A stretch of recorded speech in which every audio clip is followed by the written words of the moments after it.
This channel does not promote any violence, harmful, or illegal activities. All content provided by this channel is meant for an educational purpose only. আপনারা দেখছেন সংবাদ শিরোনাম digital, মাথা উঁচু করে এগিয়ে চলার শপথ।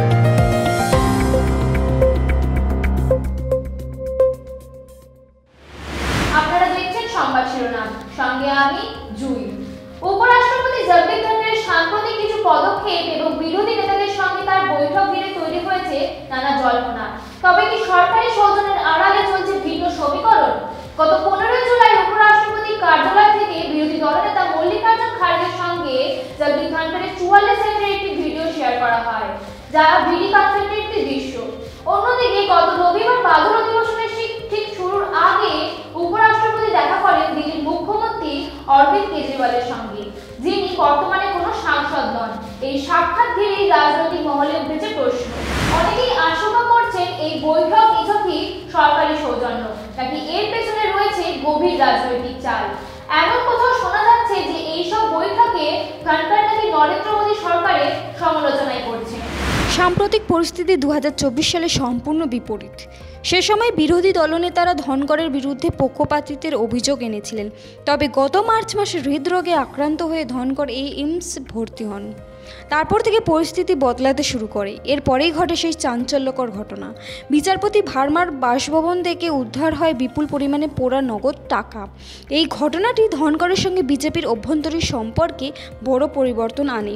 রাজ্যসভার চেয়ারম্যান হিসেবে নিজের নিরপেক্ষতা প্রমাণ করতে মার্চ মাসের পর থেকে জগদীপ ধনখড় বিরোধী দলগুলির সঙ্গে সুসম্পর্ক গড়ে তোলার চেষ্টা করছেন। সংবাদে প্রকাশ, তিনি নিয়মিত মল্লিকার্জুন খাড়গে, জয়রাম রমেশ এবং প্রমোদ তিওয়ারির মতো কংগ্রেস নেতাদের সঙ্গে দেখা করতেন।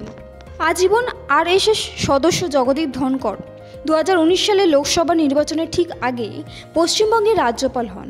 21 বিধানসভা নির্বাচনের পর তিনি দেশের উপরাষ্ট্রপতি নির্বাচিত হন। রাজ্যপাল থাকাকালীন মমতা বন্দ্যোপাধ্যায়ের সরকারের সঙ্গে তার পদে পদে সংঘাত দেখা যায়। তবে উপরাষ্ট্রপতি হওয়ার পর সম্প্রতি কেন্দ্রীয় সরকারের মনে হয়েছে তিনি এমন কিছু বিষয়ে হস্তক্ষেপ করছেন যা তার এখতিয়ারের বাইরে। এর মধ্যে অন্যতম হল নগদকাণ্ডে দিল্লি হাইকোর্টের বিচারপতি যশবন্ত ভার্মার ইমপিচমেন্ট নিয়ে তার প্রচার। শোনা যায় এ বিষয়ে তিনি রাজ্যসভার সাংসদের সঙ্গে দেখা করেছিলেন। সূত্রের খবর, ধনখড়ের সঙ্গে কেন্দ্রীয় সরকারের সংঘাতের সূত্রপাত গত সোমবার সন্ধ্যায়। জানা গিয়েছে সেদিন সন্ধ্যায় তার সঙ্গে এক প্রবীণ কেন্দ্রীয় মন্ত্রী টেলিফোনে প্রবল তর্ক বিতর্ক হয়। বিচারপতি ভার্মার ইমপিচমেন্টের দাবি সংবলিত 65 জনের বিরোধী সাংসদের মহা অভিযোগের প্রস্তাব কেন তিনি গ্রহণ করেছেন তা নিয়ে প্রশ্ন করা হয় তাকে।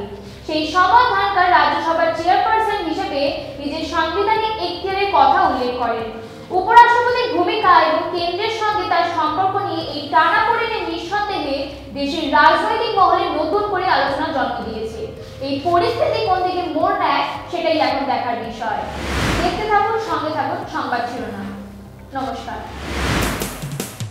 মানুষের পাশে, মানুষের সাথে আমরা আছি এই বাংলাতে। আপনারা দেখছেন সংবাদ শিরোনাম। দেখলেন তো অনেক কিছু, এবার দেখুন নতুন কিছু।